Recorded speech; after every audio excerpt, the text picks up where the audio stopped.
Right now, somewhere in your life, someone less intelligent than you is winning. Not because they're smarter, not because they work harder, but because they understand something you were never taught. They're not trying to be right. They're trying to be effective. And while you're explaining, justifying, and laying out logic like evidence in a courtroom, they're already moving the pieces on the board. That realization should sting. If it does, good. Because pain is the signal that your mind is waking up. Most intelligent people are trained to believe that clarity equals power. If I explain myself clearly enough, people will understand.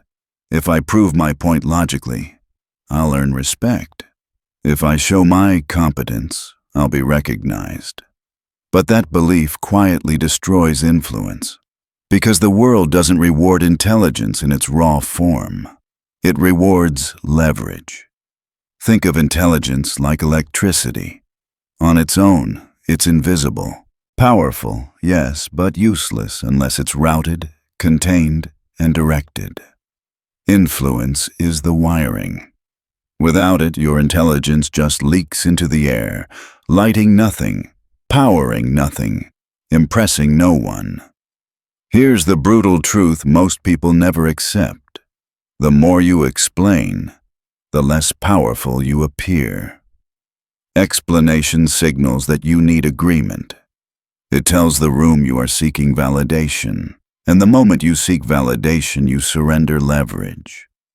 Watch how power actually moves in real life, in meetings, in relationships, in social circles. The person with influence is rarely the one talking the most. It's the one speaking last, or not at all. The one who asks a single question that reframes the entire conversation. The one whose silence creates tension instead of comfort. Silence is not emptiness. Silence is pressure. Imagine a chessboard where one player narrates every move. I'm doing this because, here's my plan. This is what I'm thinking next. That player isn't demonstrating intelligence. They're exposing themselves. Meanwhile, the opponent says nothing, watches patterns, memorizes habits, and waits. One is performing. The other is hunting. This is the first shift you must make if you want intelligence to become influence. Stop explaining.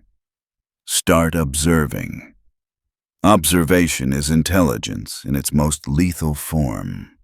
When you stop talking, you start collecting data, not surface-level information, but the kind that actually matters. Who interrupts whom? Who seeks approval? Who rushes to agree? Who laughs too loudly?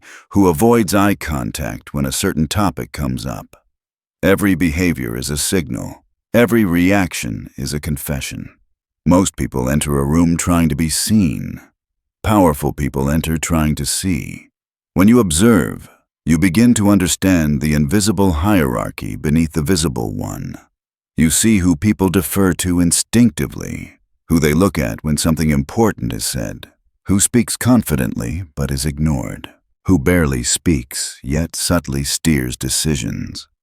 This is the real structure of power, and it has nothing to do with titles.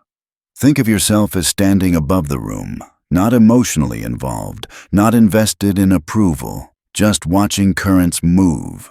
You're not cold, you're clear, and clarity is dangerous.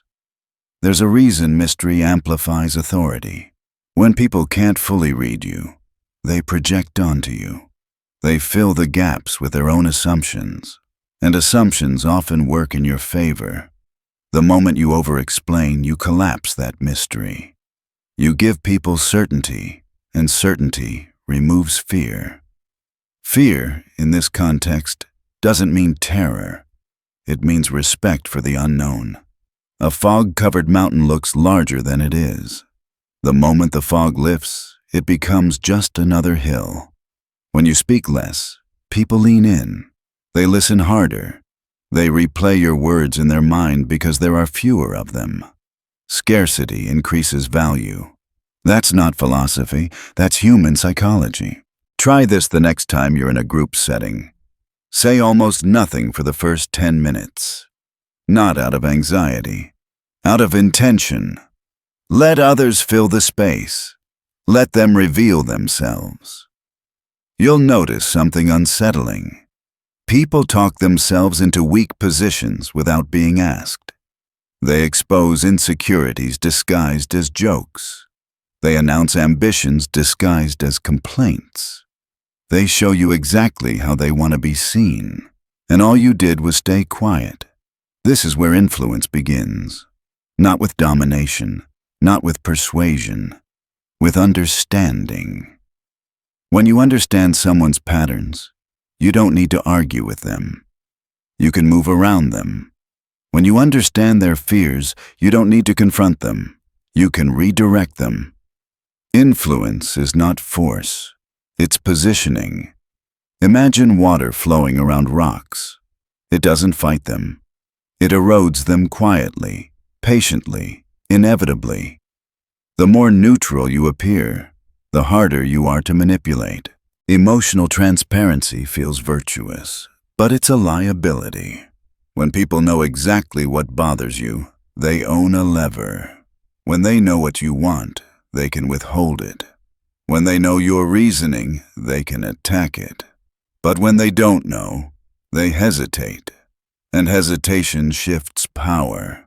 So the next time someone asks why you did something, resist the urge to explain fully. Give them just enough to close the loop, not enough to map your mind. Watch how the energy changes. Watch how the questioning stops. People challenge what they think they understand. They avoid what they can't predict. This is the paradox of influence. The less you reveal, the more control you gain. Intelligence becomes influence the moment it stops trying to be admired and starts trying to be effective. And effectiveness begins in silence, in observation, in the discipline to withhold when every instinct tells you to speak. You're not here to prove how smart you are. You're here to move outcomes. And the first move is learning to say less and see everything. The second shift is where most intelligent people fail, not because they lack discipline, but because their ego reacts faster than their strategy. It's the shift of delayed reaction, and once you see it, you can never unsee how much power leaks out of people the moment they respond too quickly. Let me ask you something uncomfortable. When someone disrespects you, challenges you, or subtly undermines you, what happens inside your body? The tightening in your chest, the heat rising, the urge to correct them immediately, to defend your position, to show them they crossed a line. That urge feels righteous. It feels strong. But it's a trap. Instant reaction is not strength. It's exposure. The first person to react reveals where they are vulnerable. Emotion leaks information faster than words ever could. Anger shows what you care about. Defensiveness shows where you feel insecure. Urgency shows where you feel threatened. And the moment someone sees that, the balance of power tilts. Think of reaction like firing a weapon blindly into the dark. You may hit something, but you also reveal your position. Strategic people do the opposite. They pause. They let the moment breathe. They create a gap between stimulus and response. And inside that gap is where power hides. That pause does something profound to the other person. They expected a reaction. They were prepared for it. They rehearsed their next move assuming you'd bite. But when you don't, the script breaks. And when the script breaks, uncertainty floods in. Did I go too far? Did they not care? Are they planning something? Now the psychological pressure shifts. You're no longer the one scrambling. They are. Most people are addicted to immediacy. They mistake speed for confidence. But speed often signals lack of control. The person who can wait communicates something far more powerful. I am not governed by this moment. Delayed reaction is a status signal. Think about it. Who responds instantly? People who are available, who apologizes quickly. People who fear loss, who fires back emotionally. People who feel cornered. High-status individuals don't rush because they don't feel chased by outcomes. Imagine two men receiving the same disrespectful message. One responds within minutes, emotionally charged, explaining, correcting, escalating. Now, he's locked in a back-and-forth war. The other reads it, closes his laptop, and goes about his day. Maybe he responds tomorrow. Maybe he responds in person. Maybe he never responds at all. Which one looks powerful? Silence after provocation is not weakness. It's containment. It says, "You don't get access to my emotional core just because you knocked." There's a metaphor here you need to internalize. Think of yourself as a deep lake, not a shallow puddle. A stone hits a puddle and chaos erupts instantly. A stone hits a lake and disappears without a ripple reaching the shore. Depth absorbs impact. Most people live like puddles. Every comment disturbs them. Every slight creates waves. And everyone around them learns exactly how to get a reaction. When you delay, you become deep. This doesn't mean you never respond. It means you respond on your terms, with clarity instead of heat, with precision instead of impulse. You choose the battlefield. You choose the timing. You choose the framing. That choice alone separates intelligence from influence. Here's the part few people understand. Delayed reaction doesn't just confuse others. It gives you time to see the full board. When you pause, you notice context you would have missed. You see who else is watching. You sense the underlying motive behind the disrespect. Is it insecurity, competition, testing boundaries? Emotion wants release. Strategy wants information. The pause allows intelligence to catch up to emotion. And when you finally do respond, if you choose to, your words land heavier. Because they're not desperate, they're not defensive, they're measured, calm, almost indifferent. That tone unsettles people far more than anger ever could. Anger invites conflict. Calm creates dominance. There's a reason silence makes people nervous. Silence forces them to confront their own thoughts. It removes the emotional feedback they rely on. And without feedback, most people unravel. Delayed reaction also rewires how people treat you long-term. Once someone realizes they can't provoke you easily, they stop trying. Not because they respect you morally, but because they lose leverage. You're no longer predictable. And unpredictability creates caution. Caution is respect in disguise. Now comes the third shift, and it builds directly on this. Strategic listening. Most people think they listen. They don't. They wait. They nod while mentally preparing their next sentence. They're not absorbing information. They're reloading. Strategic listening is different. It's predatory in the quietest way. When you listen strategically, you're not focused on sounding smart. You're focused on mapping the other person. Every person tells you who they are if you let them talk long enough. Their fears leak out through complaints. Their desires surface through envy. Their insecurities show up as jokes. Their blind spots appear in what they avoid. Your job is not to interrupt that process. Imagine someone talking as a thread slowly unraveling. Every word pulls more of it loose. The more they talk, the more exposed they become. And all you did was stay present. Here's the paradox. The less you talk about yourself, the more influence you gain. Because people feel understood. And when people feel understood, they open doors that logic never could. Influence doesn't come from overpowering people. It comes from positioning yourself as the one who sees them clearly. Think of strategic listening like building a psychological map.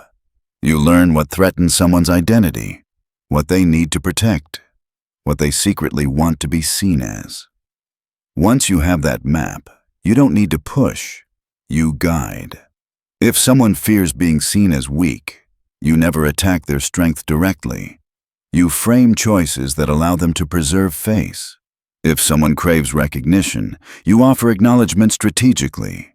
If someone values loyalty, you frame decisions around trust, not efficiency. This isn't manipulation. It's alignment. The world calls this good communication. Machiavelli called it power, because when you speak after listening deeply, your words don't bounce off. They land exactly where they need to. So talk less, pause longer, listen deeper than feels polite. Let people fill the silence. Let them reveal themselves. While others compete to be heard, you compete to understand. And understanding is the sharpest blade there is.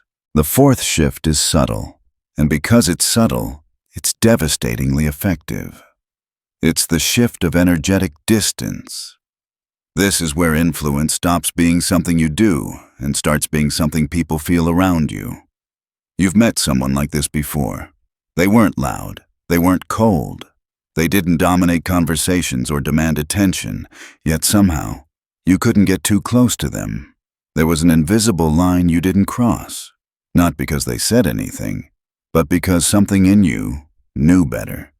That wasn't arrogance. That was structure. Most people misunderstand boundaries.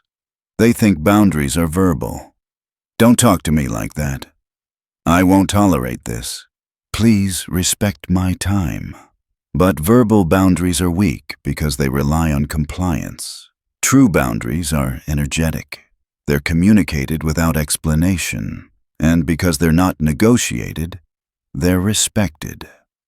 Energetic distance means you are present without being absorbed, engaged without being entangled, warm without being accessible to chaos. Most people are emotional sponges. Someone complains, they absorb it. Someone is anxious, they mirror it.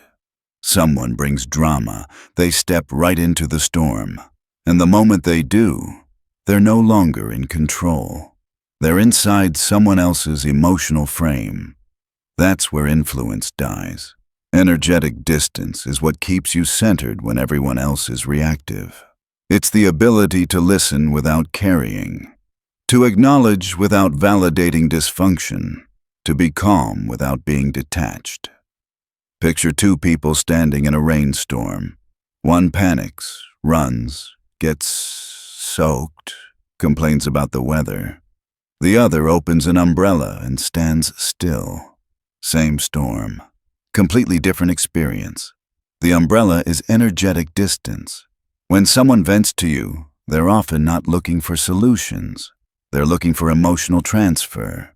They want you to feel what they feel so they don't have to carry it alone. Most people give in instinctively. They mirror the frustration. They amplify the outrage. They join the emotional narrative. And in doing so, they surrender position. The person with energetic distance listens differently. They acknowledge the situation, but they don't absorb the emotion. That sounds frustrating. Pause. What do you think you'll do about it? Notice the shift. You didn't dismiss them. You didn't join them either. You stayed sovereign. People feel this immediately. They may not consciously understand it, but their nervous system registers it. This person cannot be pulled. This person is not reactive. This person has weight. Calm in the presence of emotional chaos reads as dominance, not aggressive dominance. Grounded dominance. This is why the most respected people in any environment are rarely the most emotional. They don't get rattled. They don't spiral publicly. They don't bleed in front of others. And because of that, people think twice before crossing them, not out of fear, but out of instinctive caution. Energetic distance also protects you from manipulation. Guilt works only if you're emotionally invested. Drama works only if you participate. Provocation works only if you react. When people realize they can't move you emotionally, they lose their leverage. Think of energetic distance as gravity. The stronger your center, the less you're pulled by external forces. Weak centers orbit others. Strong centers create orbit. Now comes the fifth shift, and this one rewires how people treat you over time. Unspoken standards. Announcing standards is tempting. I don't tolerate disrespect. I value loyalty. I expect honesty. It feels powerful to say these things, but words don't enforce standards. Behavior does. People don't respect what you declare. They respect what you consistently allow or don't. Unspoken standards work because they remove negotiation. The moment you explain a boundary, you invite debate. The moment you justify it, you signal insecurity. But when your behavior shifts quietly, people feel it without understanding it. Someone disrespects you. You don't argue. You don't lecture. You adjust your access. You become less available, less warm, less responsive. No announcement, no drama. Someone wastes your time. You don't scold them. You stop prioritizing them. Your replies slow. Your availability shrinks. They feel the loss before they understand the reason. Someone breaks trust. You don't bring up the past. You remember. And next time, your answer changes. Your energy changes. Your willingness changes. This is how real standards are enforced. Silently, consistently, without emotional display. Here's the metaphor. Imagine touching a hot stove. No one needs to explain the rule. The consequence teaches you. Unspoken standards work the same way. People learn through loss of access, not lectures. Most people do the opposite. They announce standards loudly and enforce them weakly. That teaches others exactly how far they can push. It gives manipulators a rule book.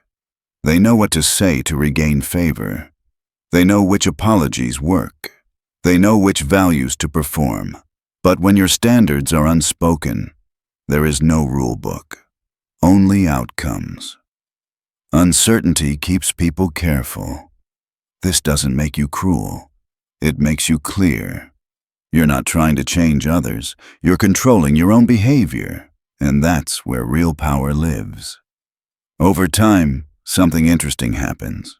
People start self-correcting around you, not because you demanded it, but because your presence has consequences. They sense that certain behaviors reduce access to you, and access to you has value. Value is always protected, never explained.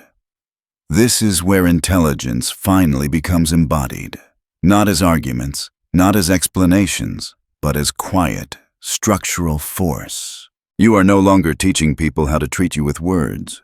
You're teaching them with absence, with distance, with shifts in energy that are impossible to argue with. And when people can't argue with you, they adapt. That's influence, not loud, not dramatic, but undeniable.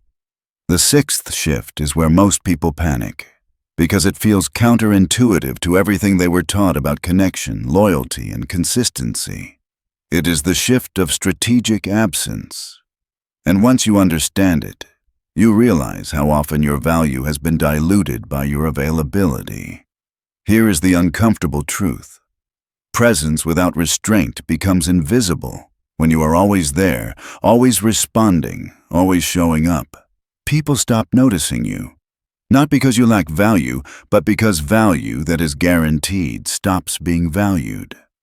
Scarcity sharpens perception. Abundance dulls it. Think about anything humans desire. Gold, attention, authority, even silence. None of these are powerful because they are loud. They are powerful because they are limited. Most people believe that being available proves commitment, that responding quickly shows respect, that showing up every time builds trust. In reality, it often builds expectation. And expectation quietly kills appreciation. Strategic absence is not disappearing forever. It's knowing when not to be there. When you step back intentionally, something psychological happens in the people around you. They begin to feel the space you once filled. And that space forces reflection. Where did they go? Why aren't they responding? Did something change? That questioning is where your value re-enters the room. Imagine a light that never turns off. Eventually, no one notices it. But if it goes dark for a moment, when it turns back on, everyone looks. Your absence creates contrast, and contrast creates importance. This applies everywhere. At work, in friendships, in relationships. The people who are always available become utilities. Useful, reliable, replaceable. The people who are selective with their presence become focal points. Their time feels earned. Their attention feels meaningful. This is not about playing games. It's about refusing to be taken for granted. When you respond instantly to every message, you teach people that your time has no hierarchy.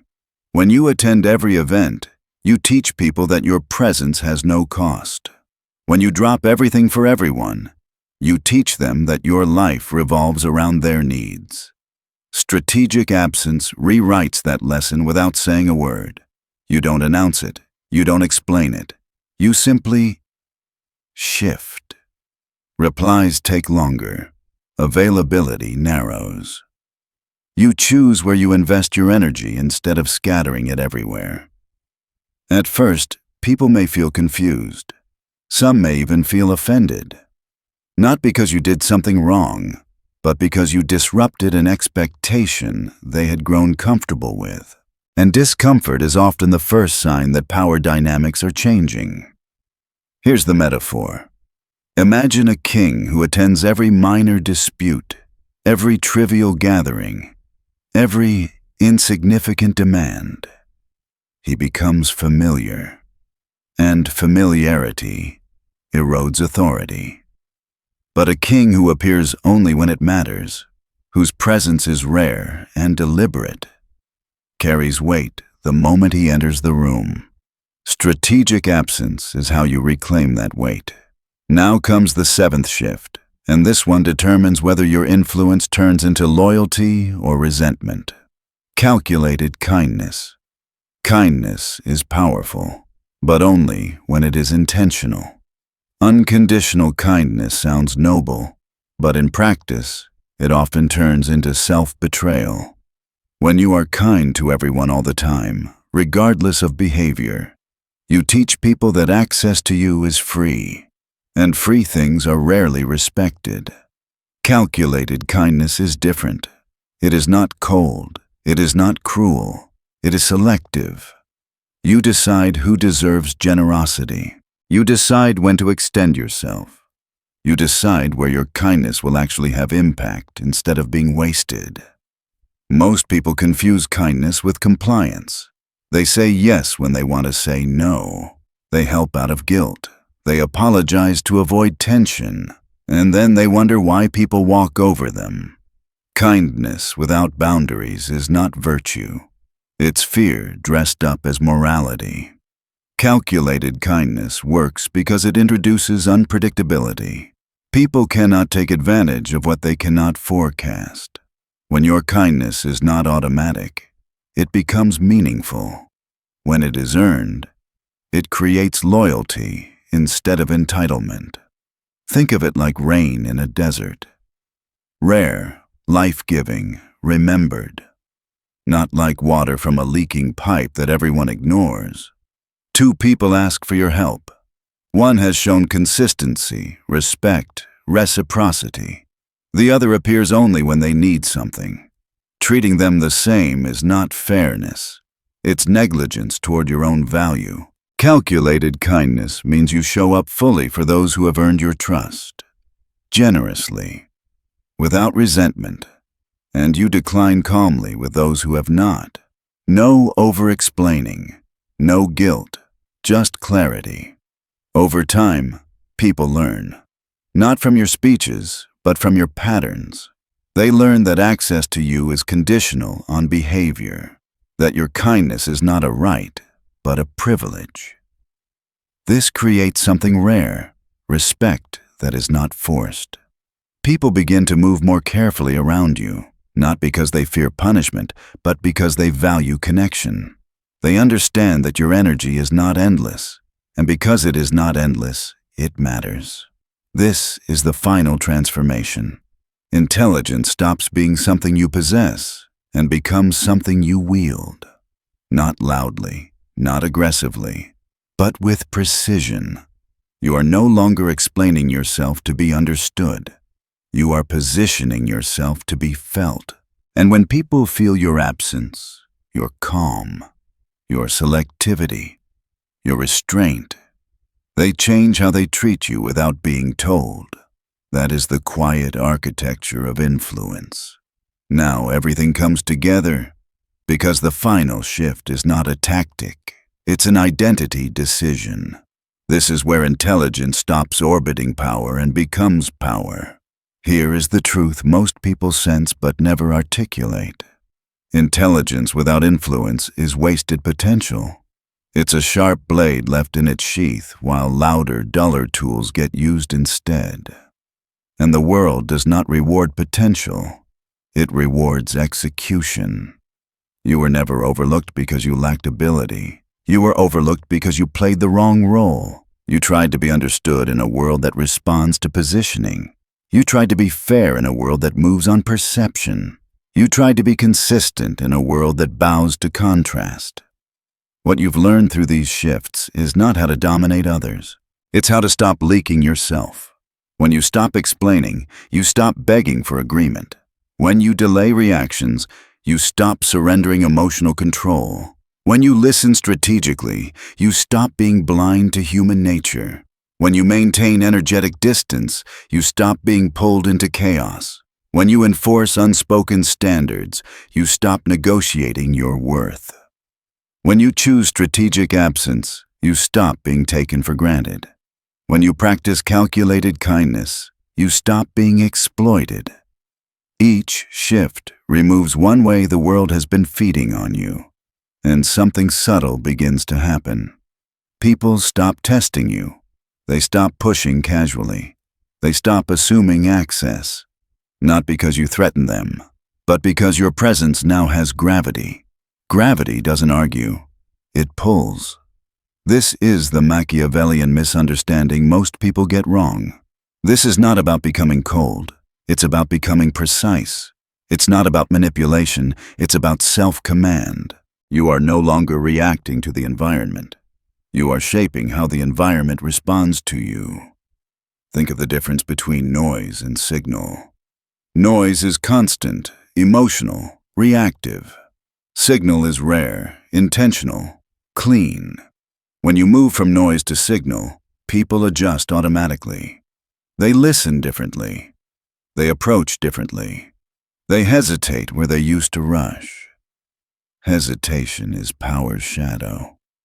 Some people will call this change cold. Others will say you've changed. They are not wrong. But what they're really reacting to is the loss of control they once had over you. They were comfortable with the version of you that explained, reacted, overgave, and stayed available. That version was predictable, safe, easy to manage. This version is not.